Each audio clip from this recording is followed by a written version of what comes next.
राष्ट्रपिता महात्मा गांधी और देश के दूसरे प्रधानमंत्री लाल बहादुर शास्त्री की जयंती आज देश भर में मनाई गई। इस मौके पर कांग्रेस प्रदेश कार्यालय राजीव भवन में भी महात्मा गांधी और लाल बहादुर शास्त्री को श्रद्धांजलि दी गई। गांधी जयंती के अवसर पर और साथ ही साथ जो देश के दूसरे प्रधानमंत्री स्वर्गीय लाल बहादुर शास्त्री जी, उन दोनों की आज जो है वो जन्म तिथि है और दोनों का देश के आज़ादी में भी और देश को बनाने में भी और देश को एक दिशा देने में एक बहुत बड़ा योगदान रहा है।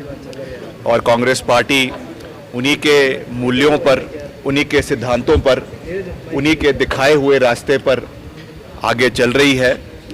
और आज के जो नया भारत बना है उसके परिप्रेक्ष्य में हमें नए भारत का निर्माण तो करना है, उसमें कोई दो राय नहीं है, मगर मूल्य और सिद्धांत वही होने चाहिए जो हमारे देश के आज़ादी के समय में जिन नेताओं ने अपनी जान की कुर्बानी भी दी और साथ साथ बहुत लंबे समय तक जो लोग कारागार में रहे, उन्होंने जिस भारत की कल्पना करी थी, आज 75 साल बाद भी हमें उनकी दिखाए हुए रास्ते पर आगे चलना है, भारत को आगे लेकर जाना है और देश का सबसे मजबूत जो है वो राष्ट्र बनाने में हम सब का योगदान उसमें होना चाहिए। चाहे कोई बड़े से बड़ा व्यक्ति हो, प्रधानमंत्री हो, मुख्यमंत्री हो, पंचायत का प्रधान हो, सब लोगों का एक कंट्रीब्यूशन देश के लिए रहता है। चाहे हमारे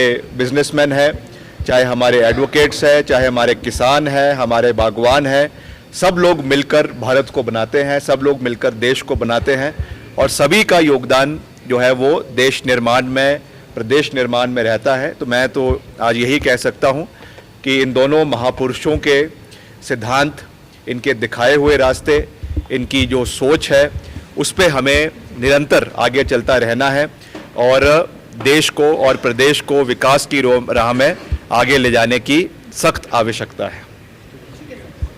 यहाँ पर कांग्रेस भवन में एकत्रित हुए हैं महात्मा गांधी जी को श्रद्धा के सुमन अर्पित करने के लिए। हमारे लाल बहादुर शास्त्री जी, जिनका जन्मदिन भी आज होता है, उनको हम श्रद्धा के सुमन अर्पित करते हैं। उनकी योगदान देश के लिए और विश्व में आज सारे भारतवर्ष के लोग, बल्कि विदेश के लोग भी इन महान हस्तियों को अपने श्रद्धा के सुमन अर्पित करते हैं और उनकी योगदान को सब याद करते हैं। तो इसी उपलक्ष्य पर आज हम भी एकत्रित हुए हैं। उनके जन्मदिन के दिन हम लोगों ने जो उनको श्रद्धा के सुमन अर्पित करने, उसके लिए सभी की जनभावनाएं आज हमारे साथ हैं और उन्हीं के बताए हुए रास्तों पर हम आगे बढ़ने का प्रयास कर रहे हैं। शिमला से कैमरामैन युगमार्ग टीवी।